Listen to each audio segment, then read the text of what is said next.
Judiciaire sur Radio J, c'est tous les matins. Mireille Knoll, 13 novembre, 2 audiences se poursuivent en ce moment aux Assises de Paris. Michel Zerbib, vous êtes toujours avec nous, comme tous les matins, pour commenter justement ces 2 audiences. Bonjour.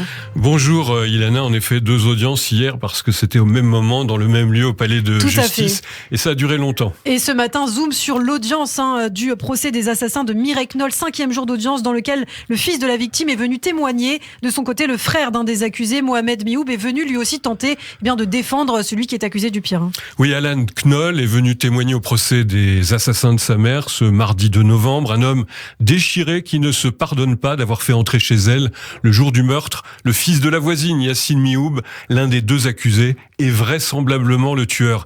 Il ne fait aucun doute pour Alan Knoll que sa mère Mireille a été massacrée parce qu'elle était juive, comme il en a témoigné donc au 5e jour de ce procès, poignardée 11 fois avant d'être brûlée. Impossible de faire notre deuil, j'attends beaucoup de ce procès, a avancé Alan, qui souhaite montrer d'autres photos de sa maman que celles qui avaient été montrées à la cour. La photo de son cadavre, à moitié carbonisé, elle n'avait plus de visage, plus de joues, plus de nez ou de bouche. Il ne restait qu'un crâne difforme et je ne voulais pas que vous pensiez que ma mère n'avait pas de visage. Constatez la beauté de son regard, toute la douceur et l'affection qu'elle portait aux gens.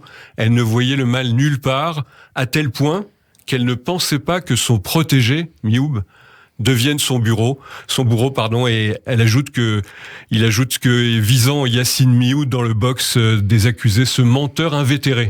Alors Alan Knoll a raconté les faits. On imagine, Michel, qu'il s'en voudra toujours d'avoir rencontré l'assassin ce jour terrible du 23 mars 2018. Oui, ce jour-là, Alan Knoll vient voir sa mère. Il lui prépare le déjeuner comme d'habitude et à son arrivée dans le hall, il tombe à sa surprise sur Yassine Mioub qui l'attend apparemment. Il ne l'avait jamais vu encore. Mioub, dont la mère habite dans le même immeuble modeste de Philippe Auguste, le Lest parisien, que Mireille, il lui explique qu'il est un ami de sa mère et qu'il vient sortir de prison. En fait, il a été libéré longtemps avant, en novembre 17, après une condamnation pour agression sexuelle sur mineur, des faits qui s'étaient déroulés dans l'appartement même de Mireille Knoll.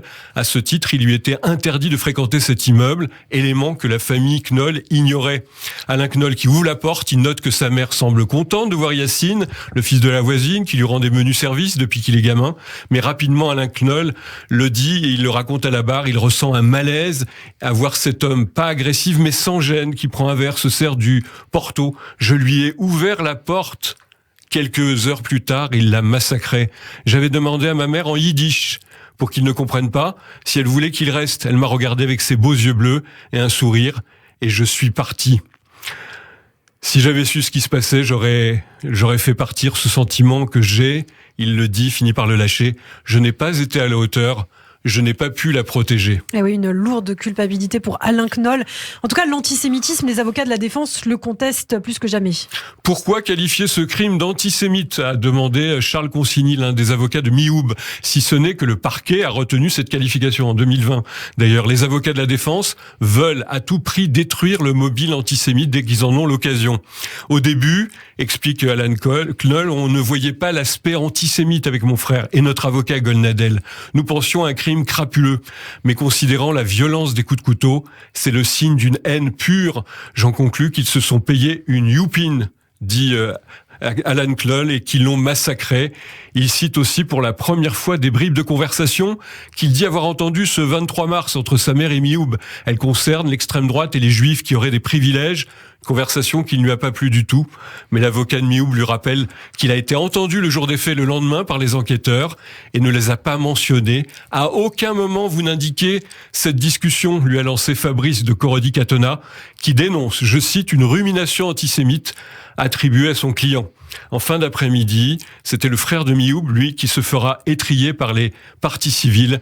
Mioub, Ilana, qui s'enfonce de plus en plus. Merci beaucoup, Michel Zerbib, pour toutes ces informations. Et donc, l'affaire Mireille Knoll, le procès qui se poursuit aux Assises de Paris. Vous couvrez également le procès du 13 novembre 2015. On vous retrouve bien sûr au quotidien sur Radio J, Michel.